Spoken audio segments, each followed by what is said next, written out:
Good morning. आज आपण व्यावसायिक कायदे या विषयातील चलनक्षम दस्तऐवज कायदा 2015 मधील चलनक्षम दस्तऐवजांचे पृष्ठांकन याचा सविस्तर अभ्यास करणार आहोत.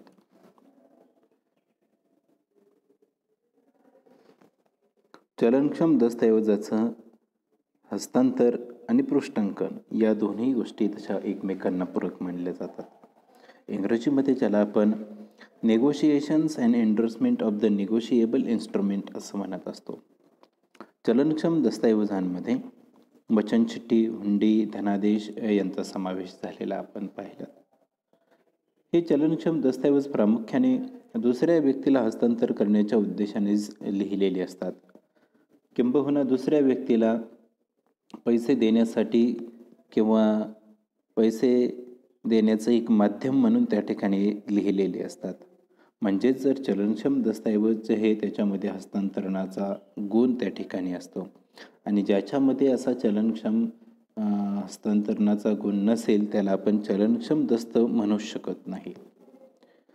थोडक्यात जर सांगायचं झालं तर चलनक्षम दस्ताचं सगळ्यात महत्त्वाचं वैशिष्ट्य जे आहे ते म्हणजे त्याचं सहजरित्या हस्तांतर झालं पाहिजे आणि ती मालकी जी आहे ती दोन प्रकारे हस्तांतरित करता येत असते. तेही आपण पाहिलं. त्यामध्ये चलनक्षम दस्ताचं हस्तांतर करता येतं किंवा चलनक्षम दस्तऐवज जे आहे त्याचं अभिहस्तांकन करता येत असतं आणि त्याच दृष्टिकोनातून चलनक्षम दस्तऐवजाचं पृष्ठांकन जे आहे ते पृष्ठांकनसुद्धा अतिशय महत्त्वाचं असतं.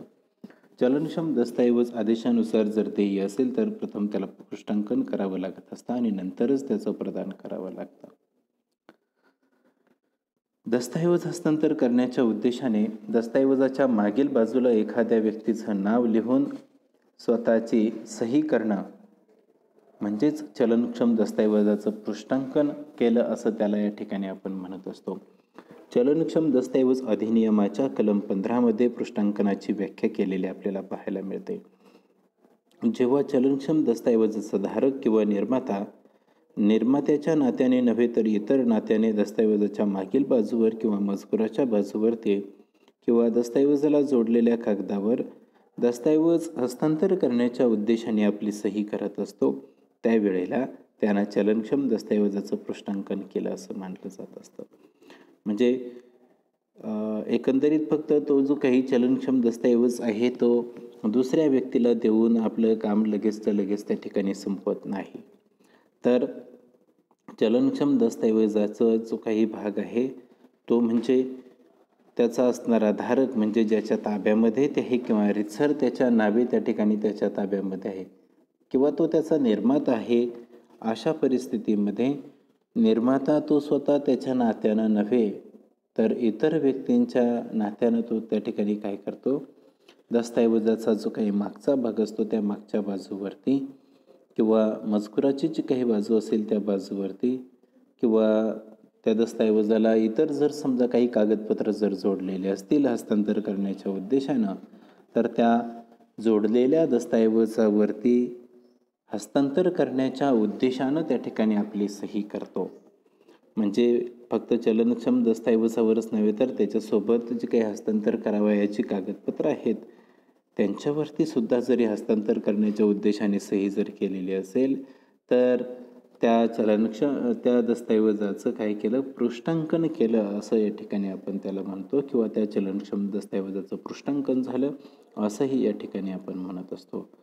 पृष्ठांकनाची ही जी काही व्याख्या आहे त्या व्याख्येवरून एका व्यक्तीनं चलनक्षम दस्तऐवजाचं पृष्ठांकन करून दुसऱ्या व्यक्तीला त्याचं हस्तांतर करून त्याची सर्व मालकी देणं गरजेचं असतं असं एक पृष्ठांकनाचा मथित अर्थ आपल्याला पाहायला मिळतो.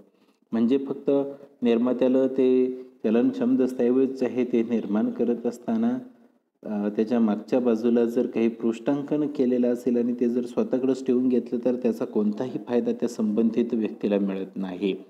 पण जर समजा त्या दस्ताची मालकी जी आहे ती दुसऱ्या व्यक्तीला जर अशा वेळेला हस्तांतर केले असेल पृष्ठांकन करून तर खरोखर ते पृष्ठांकन सार्थक झालं असा त्याचा अर्थ मानला जात असतो. म्हणजे ते दुसऱ्याला देण्याच्या उद्देशानं त्या ठिकाणी ते सही करणं गरजेचं आहे किंवा ते पृष्ठांकन होणं गरजेचं असतं. चलनक्षम दस्ताचं हस्तांतरण करणाऱ्या जो कोणी व्यक्ती असेल त्याला आपण पृष्ठांकक असं म्हणत असतो. इंग्रजीमध्ये त्याला एंडोर्सर असं म्हटलं जात असतं.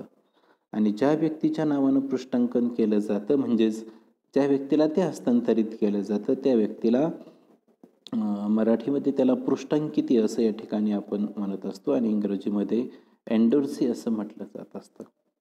उदाहरणार्थ समजा एखाद्या व्यक्तीनं दुसऱ्या व्यक्तीच्या नावानं 10,000 रुपयांचा धनादेश लिहिला असेल आणि तो लिहिताना दुसऱ्या व्यक्तीला किंवा त्याच्या आदेशाप्रमाणे पैशाची मागणी केल्यावरती ते 10,000 रुपये द्यावेत असं धनादेशावर लिहिलं असेल आणि तो धनादेश पहिल्या व्यक्तीनं दुसऱ्या व्यक्तीला काय केलं असेल दिला असेल आणि तो धनादेश दुसऱ्या व्यक्तीनं परत तिसऱ्या व्यक्तीला दिला असेल आणि तिसऱ्या व्यक्तीला धनादेश देताना धनादेशाच्या पाठीमागं त्या तिसऱ्या व्यक्तीचं नाव लिहून स्वतःची सही केली असेल म्हणजेच त्याचं पृष्ठांकन केलं असं या ठिकाणी आपण म्हणू शकतो. आणि ज्या वेळेला पृष्ठांकन केलं असं लिहून त्याखाली दुसऱ्या व्यक्तीनं सही केली त्याच वेळेला धनादेशाचे पैसे आता तिसऱ्या व्यक्तीला मिळण्याचा अधिकार प्राप्त झालेला असतो. इंग्रजीमध्ये पृष्ठांकन करतो आपण त्यावेळेला शब्द लिहिला जातो endorse in favour of the त्या संबंधित व्यक्तीचं नाव तिथं लिहिलेलं असतं. मग अशा वेळेला दुसरा व्यक्ती जो आहे तो असतो पृष्ठांकक एंडोर्सर ज्याला आपण म्हणतो आणि तिसरा व्यक्ती जो असतो तो असतो पृष्ठांकिती ज्याला आपण एंडोर्सी असं म्हणत असतो.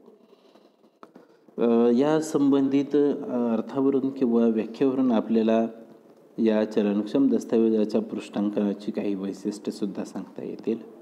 पहिलं वैशिष्ट्य म्हणजे पृष्ठांकन हे दस्तऐवजाचा धारक, निर्माता अथवा आदेशक यापैकी एकामार्फत होणे आवश्यक असतं. म्हणजेच पृष्ठांकन करत असताना त्याचा असणारा निर्माता किंवा ते ज्याच्या ताब्यामध्ये आहे म्हणजेच धारक किंवा आदेशक यापैकी एकामार्फत त्या ठिकाणी होणं गरजेचं आहे किंवा एक व्यक्ती त्या ठिकाणी पृष्ठांकन करू शकते. दुसऱ्या व्यक्तीला हस्तांतर करण्याच्या उद्देशातून ते पृष्ठांकन झालेलं असणं गरजेचं आहे. किंवा हे पहिलं वैशिष्ट्य आपल्याला या ठिकाणी सांगता येतं. म्हणजेच या तीनपैकी कोणत्याही एका व्यक्तीनं जर त्या ठिकाणी ते पृष्ठांकन केलं तर कायदा ते काय करतो गृहीत धरत असतो. दस्तऐवजाचं हस्तांतरण करणं हा पृष्ठांकन करण्यामागचा उद्देश असला पाहिजे. पाठीमागं नाव लिहून सही करत असताना तिसऱ्या व्यक्तीला जेव्हा ते अधिकार किंवा इतरांना जे काही अधिकार द्यायचे आहेत ते अधिकार देत असताना त्या दस्तऐवजाचं हस्तांतरण करणं हा त्या पृष्ठांकन करण्यापाठीमागचा हेतू असणं गरजेचं आहे. जर हस्तांतरित करायचं नसेल तर त्या पृष्ठांकनाला कोणत्याही प्रकारचा अर्थ उरत नाही किंवा त्याला आपण पृष्ठांकन झालं असं सुद्धा त्या ठिकाणी कायदेशीररित्या म्हणू शकत नाही. पृष्ठांकन दस्तऐवजाच्या मागील बाजूस किंवा दस्तऐवजाला जोडलेल्या कागदावर केलेलं असलं पाहिजे.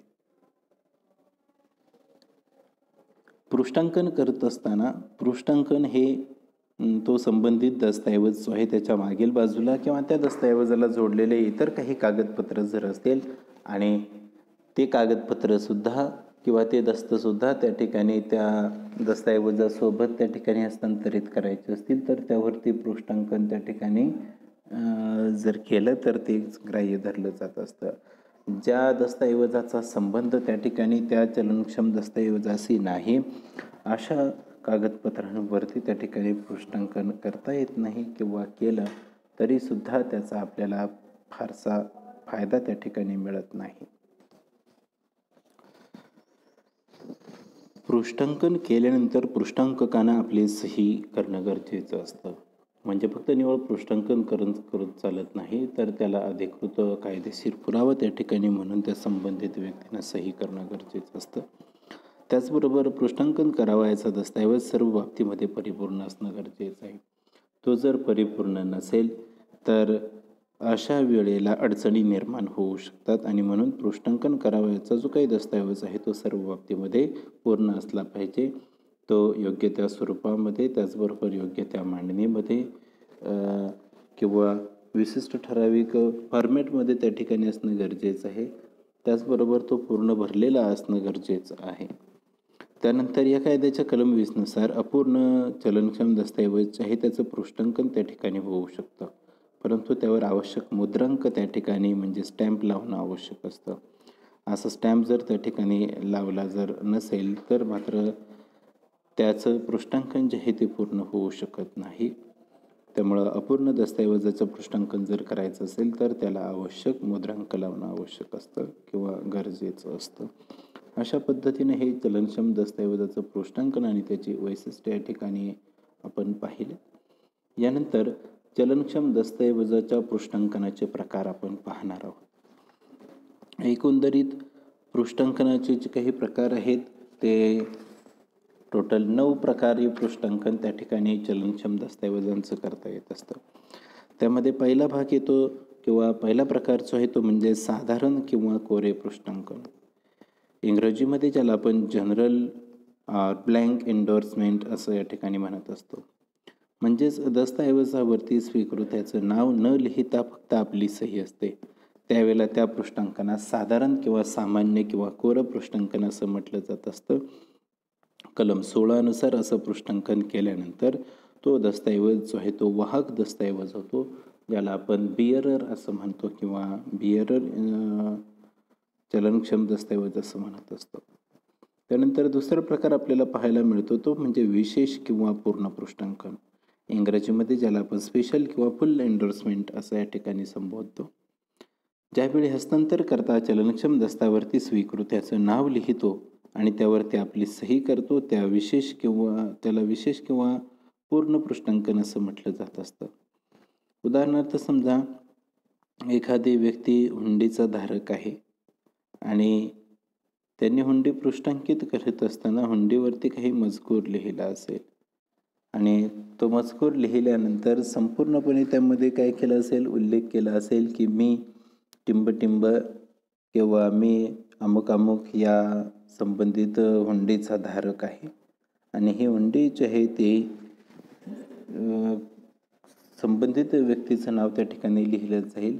यांना काय केले जाते, पृष्ठांकित केले आहे आणि त्या हुंडीची रक्कम जी आहे ती काय केली जाईल, योग्य मानली जाईल किंवा संबंधित व्यक्तीच्या आदेशानुसार ती पृष्ठांकन झाली या ठिकाणी असं गृहीत धरलं जाईल आणि खाली त्या संबंधिताची सही त्या ठिकाणी असेल.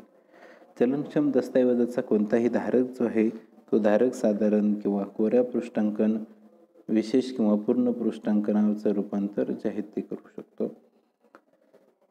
त्यासाठी धारकाला सहीच्यावर विशिष्ट नाव मात्र त्या ठिकाणी लिहिणं आवश्यक असतं. त्यानंतरचा प्रकार आपल्याला पाहायला मिळतो तो म्हणजे मर्यादित किंवा प्रतिबंधित पृष्ठांकन. ज्यावेळी पृष्ठांकन करताना पृष्ठांक केवळ विशिष्ट व्यक्तीलाच त्या चलनक्षम दस्तऐवजाचे पैसे द्यावे असे लिहितो त्यावेळी त्या पृष्ठांकनाला मर्यादित, प्रतिबंधित किंवा नियंत्रित पृष्ठांकन असं म्हटलं जात असतं. अशा पद्धतीनं पृष्ठांकन केल्यास त्या चलनक्षम दस्तऐवजाचं पुढं हस्तांतर करता येत नाही. म्हणजेच तो चलनक्षम दस्तऐवज आहे तो चलनक्षम नंतर राहत नाही. मर्यादित पृष्ठांकन जे आहे ते करत असताना त्यावरती उल्लेख करावा लागतो की संबंधित चलनक्षम दस्तऐवजाची जी काही रक्कम असेल ते यांना देण्यात यावे किंवा टिंब यांनाच माझ्या वतीनं देण्यात यावेत, म्हणजे त्या व्यक्तीचं नाव तिथं लिहिलेलं असेल. त्यानंतर आंशिक पृष्ठांकन हा सुद्धा एक महत्त्वाचा प्रकार आपल्याला चलनक्षम दस्तऐवजाच्या पृष्ठांकनामध्ये पाहायला मिळत असतो. जेव्हा एखादा चलनक्षम दस्तऐवजाचा धारक जो आहे तो धारक दस्तऐवजातील पूर्ण संपत्तीचं हस्तांतरण न करता त्यापैकी काही संपत्तीचं हस्तांतरण करण्यासाठी पृष्ठांकन करतो तेव्हा त्याला आंशिक किंवा भागशः पृष्ठांकन असं म्हटलं जात असतं. खरं जर तसं पाहिलं तर वास्तविकता कलम 56 नुसार चलनक्षम दस्तऐवजाच्या रकमेपैकी काही रक्कम रोख मिळणार असेल तर त्यावेळेला शिल्लक रकमेसाठी दस्तऐवजाचं पृष्ठांकनाद्वारे हस्तांतर करता येत असतं. परंतु काही रक्कम रोख मिळाली असेल असा उल्लेख दस्तऐवजावरती मात्र अशा वेळेला करावा लागत असतो. उदाहरणार्थ समजा एखाद्या व्यक्तीनं 10,000 रुपये हुंडीची आहे ती दुसऱ्या व्यक्तीकडून स्वीकारली असेल आणि दुसऱ्या व्यक्तीला त्यासाठी 4,000 रुपयाचे आहेत ते तिसऱ्या व्यक्तीला द्यायचे असतील, म्हणून दुसरा व्यक्ती हा तिसऱ्या व्यक्तीला संपूर्ण 10,000 रुपये रक्कम जी आहे त्या हुंडीची ती त्या ठिकाणी हस्तांतर करणार नाही. समजा तिसऱ्या व्यक्तीनं दुसऱ्या व्यक्तीला 6,000 रुपये रोख दिले, तर आपल्या 10,000 रुपयाच्या हुंडीवरील तिसऱ्या व्यक्तीकडून 6,000 रुपये मिळाले असा उल्लेख करून ती हुंडी जी असेल ती तिसऱ्या व्यक्तीला हस्तांतरित करेल. यालाच आंशिक हस्तांतर असं या ठिकाणी आपण साध्या भाषेमध्ये म्हणत असतो. त्यानंतर पाचवा प्रकार आपल्याला याचा पाहायला मिळतो पृष्ठांकनाचा, तो म्हणजे सशर्त पृष्ठांकन. पृष्ठांकन करताना जेव्हा पृष्ठांकक दस्तऐवजाच्या संबंधी आपल्या काही अटी किंवा आपली काही जबाबदारी एखादी अनिश्चित घटना घडल्यावरती अवलंबून ठेवत असतो किंवा निश्चित करत असतो, तेव्हा त्या पृष्ठांकनाला सशर्त किंवा अटीसह पृष्ठांकन असं म्हटलं जात असतं. एखादी व्यक्ती समजा हुंडीधारकानं हुंडीचं हस्तांतरण करत असताना हुंडीवरती मुंबई बंदरामध्ये समजा एखादं XYZ जहाज आल्यानंतर दुसरी व्यक्ती त्याच्या आदेशाप्रमाणे त्याला पैसे देण्यात यावेत असं स्पष्ट उल्लेख जर केलेला असेल, तर अशा वेळेला त्या बंदरामध्ये जहाज आलं तरच पहिली व्यक्ती पहिली व्यक्तीच आहे ती आपल्या जबाबदारीतून मुक्त होणार नाही. परंतु ते जहाज जर समजा त्या बंदरामध्ये आलंच नाही, तर संबंधित पहिली व्यक्ती जी होती त्याच्यावरती कोणत्याही प्रकारची जबाबदारी त्या ठिकाणी राहणार नाही. त्यानंतर पृष्ठांकनाचा पुढचा प्रकार आपल्याला पाहायला मिळतो, तो म्हणजे जबाबदारी विरहित पृष्ठांकन, ज्याला इंग्रजीमध्ये सेन्स रिसोर्स एंडोर्समेंट असं म्हटलं जात असतं. चलनक्षम पृष्ठांकन करत असताना जेव्हा पृष्ठांकक किंवा धारक दस्तऐवजाची पुढील जबाबदारी जी आहे किंवा दायित्व जे आहे ते नाकारतो आणि त्या जबाबदारीतून तो मुक्त होतो, तेव्हा त्यानं जबाबदारी विरहित किंवा मुक्त पृष्ठांकन केलं असं त्याला म्हटलं जात असतं. चलनक्षम दस्तऐवजाचं पृष्ठांकन करताना पृष्ठांकन आपल्या सहीपुढे जबाबदारीतून मुक्त म्हणजे सेन्स रिसोर्स असे शब्द लिहितो आणि नंतर ते पृष्ठांकितीकडं जेव्हा देतो, त्यामुळं पृष्ठांकितीला किंवा नंतरच्या धारकांना त्या चलनक्षम दस्तऐवजाचे पैसे देण्यास संबंधित व्यक्ती जबाबदार राहत नाही.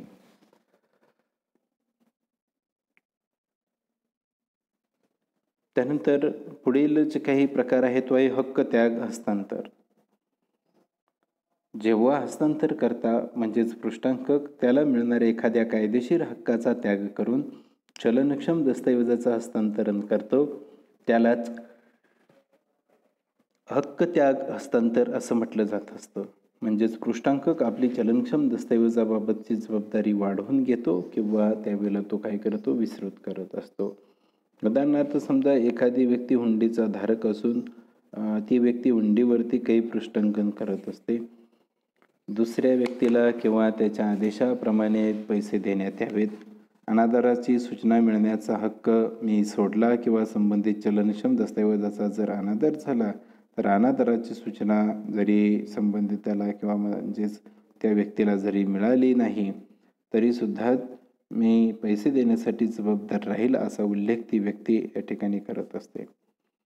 आणि अशा वेळेला पहिल्या व्यक्तीनं आपली पैसे देण्याची जी काही जबाबदारी जी आहे ती वाढवून घेतलेली आहे किंवा विस्तृत केलेली आहे असाही त्याचा अर्थ काय केला जातो, गृहीत धरला जात असतो. त्यानंतर 8वा प्रकार आपल्याला पाहायला मिळतो तो म्हणजेच मागे पृष्ठांकन, ज्याला आपण नेगोशिएशन बॅक असं म्हणत असतो. ज्यावेळी हस्तांतरकर्त्यानं पूर्वी हस्तांतर केलेलं चलनक्षम दस्त त्यालाच परत हस्तांतरित केलं असेल आणि त्यास मागे किंवा परत पृष्ठांकन असं जर म्हटलेलं असेल, तर ज्यावेळी अशा प्रकारचे पृष्ठांकन होते त्यावेळी इतर सर्व हस्तांतरकर्ते आपल्या जबाबदारीतून मुक्त होत असतात. थोडक्यात पृष्ठांकितीलाच परत त्या चलनक्षम दस्ताचं हस्तांतरण केलं जात असतं. उदाहरणार्थ समजा या व्यक्तीनं या व्यक्तीला 1,00,000 रुपयांची हुंडी हस्तांतरित केली होती. नंतर तीच हुंडी परत या व्यक्तीनं या व्यक्तीला हस्तांतरित केली आणि या व्यक्तीनं ला हस्तांतरित केली. पण नंतर तीच हुंडी पुन्हा या व्यक्तीनं समजा ला हस्तांतरित जर केली असेल आणि त्या हुंडीच्या मागे पृष्ठांकन झालं असा त्याचा अर्थ त्या ठिकाणी मानला जात असतो. त्यावेळेला दुसरा आणि तिसरा व्यक्ती म्हणजे ब आणि क हे त्या हुंडीच्या बाबतीत आपल्या जबाबदारीतून आपोआप काय होतात, मुक्त होत असतात. यानंतर पृष्ठांकनाचा या ठिकाणी शेवटचा प्रकार जो आहे तो म्हणजेच खोट्या सहीसह पृष्ठांकन, ज्याला आपण फ्रॉड एन्डोर्समेंट असं म्हणत असतो. ज्यावेळी एखादी व्यक्ती कपट किंवा धोक्याने चलनक्षम दस्तऐवज मिळविते किंवा तो दस्त त्याला सापडतो व ती व्यक्ती त्यावर सही करून त्याचे हस्तांतरण करते, तेव्हा त्याला खोटे पृष्ठांकन किंवा खोट्या सहीसह पृष्ठांकन असं म्हटलं जात असतं. उदाहरणार्थ समजा या व्यक्तीनं ब वरती 1,00,000 रुपयांची हुंडी काढली होती. बने ती स्वीकारली आणि ती कडं समजा जर दिली असेल, कडून ती हुंडी हरवली असेल आणि तिसऱ्या एखाद्या व्यक्तीला म्हणजे क या व्यक्तीला जर ती सापडली असेल, तर क त्या हुंडीवर काय करतो, खोटी सही करून ती हुंडी ड ला हस्तांतरित जर करत असेल, तर अशा पृष्ठांकनामध्ये ड ला त्या हुंडीचे मालकी हक्क प्राप्त होणार नाहीत. पण जर चलनक्षम दस्त वाहकास पैसे प्राप्त करून देणारं जर असेल, तर अशा वेळेला खोट्या सहीसह केलेलं पृष्ठांकन पृष्ठांकितेला मालकी हक्क प्राप्त करून देत असतं. कारण वाहकाला पैसे मिळणाऱ्या चलनक्षम दस्तावर त्याचं हस्तांतरण करण्यासाठी हस्तांतरकर्त्याच्या म्हणजेच पृष्ठांककाच्या सहीची गरज नसते आणि चलनक्षम